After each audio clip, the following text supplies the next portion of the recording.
A'udzubillahi minasyaitonirrajim. Bismillahirrahmanirrahim. Rabbi shrah li sadri wa yassir li amri wahlul 'uqdatam min lisani yafqahu qawli. Allahumma inni as'aluka ilman nafi'a wa rizqan thayyiba wa amalan mutaqabbala. Rabbi zidni ilma warzuqni fahma. Oke, kita lanjut membacanya. Kemarin itu adalah yang terakhir, langkah kedua untuk menjadi ibu skuad 1000 laki-laki. Sambungannya adalah itulah cara berwudu secara lahir dan batin yang dicontohkan oleh Hatim Al-Hasam.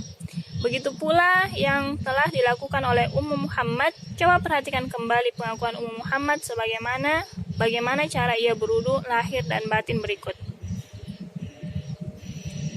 Ketika masih mengandung, saya tidak pernah makan tanpa berwudu terlebih dahulu. Dan pada saat lahir, saya menyusuinya selama 2 tahun penuh. Selama itu pula, saya tidak pernah memberinya ASI dalam keadaan tanpa wudu. Ketika menyusui, saya membaca ayat-ayat suci Al-Quran dengan suara pelan. Saya selalu persembahkan jiwa saya untuknya.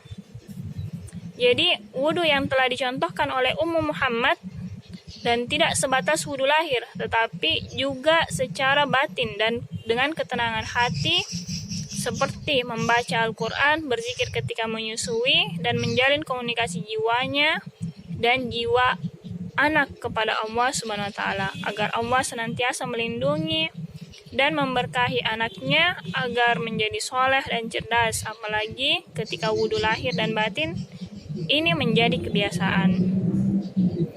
Untuk meyakinkan kita tentang hebatnya karomah wudu yang sudah dilakukan oleh Ummu Muhammad, bahwa ternyata balasan terhormat bagi orang yang istiqomah menjaga wudu adalah dimasukkan ke dalam surga.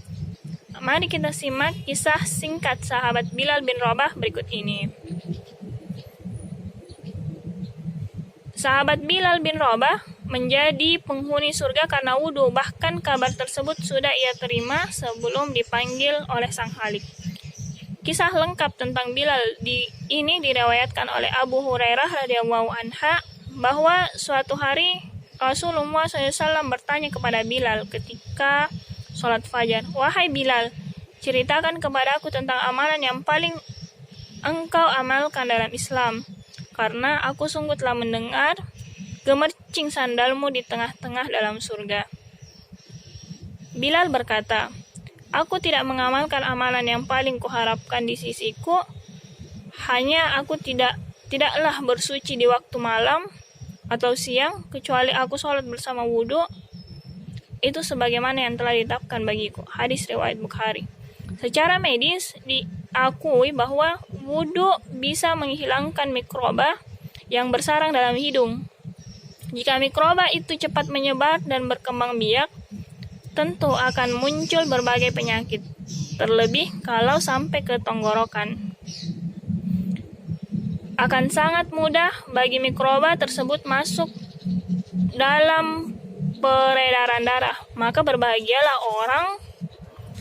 orang-orang yang selalu menjaga diri dengan berwudu terus menerus, karena dengan istinsyak menghirup air ke dalam lubang lalu mengeluarkannya lagi, hidung menjadi bersih dari debu, kuman, dan bakteri. Manfaat secara medis ini hanya sebagian kecil dari berkah wudu. Masih ada banyak hikmah lainnya dari amal ringan ini. Wudu bisa menghapus dosa-dosa kecil dan mengangkat derajat seseorang. Beberapa hadis menyebutkan bahwa wudu merupakan tanda dari pengikut Nabi SAW, mampu mengurai jeratan setan, dan wudu adalah separuh dari iman. Yang lebih hebatnya lagi, ternyata dengan wudu seseorang muslim juga bisa meraih kecintaan dari Allah SWT sesuai dengan firman-Nya. Sesungguhnya Allah mencintai orang-orang yang bertobat dan orang-orang yang bersuci. Quran Surah Al-Baqarah ayat ke-222. Demikian sebagian kecil karomah orang yang istiqomah menjaga wudunya. Khususnya bagi para calon ibu yang ingin punya anak soleh dan cerdas, dianjurkan menjaga keistiqomahan berwudu dalam keadaan apapun, baik ketika hendak sholat maupun di luar sholat. Ya, isinya sangat bermanfaat sekalian, bukan hanya sekedar ibu yang harus menjaga kesucian, tetapi juga adalah seluruh kaum muslimin. Bukan hanya seluruh kaum muslimin, bahkan di luar muslimin kalau menurut saya. Karena kenapa? Manfaat daripada berudu ataupun menjaga kesucian. Kita harus menjaga kesucian kita. Kita harus menjaga kesucian. Kesucian itu lebih tinggi daripada kebersihan. Suci otomatis bersih dan sesuai dengan tuntunan seperti itu. Ya, mungkin itu saja. Semoga baik saya maupun teman-teman yang menyimak ini dapat memetik hikmah tentang bagaimana Masya Allahnya berkaitan dengan bagaimana menjaga wudhu. Pada penerapan wudhu ini menurut saya sudah bisa diterapkan pada anak-anak. Mereka diajarkan tentang kesucian ataupun menjaga diri.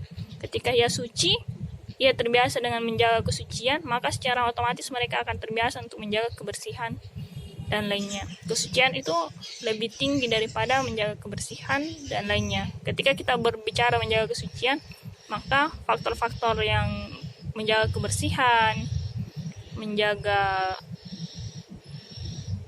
kebersihan, menjaga iman, saya rasa itu sudah masuk semua di dalamnya.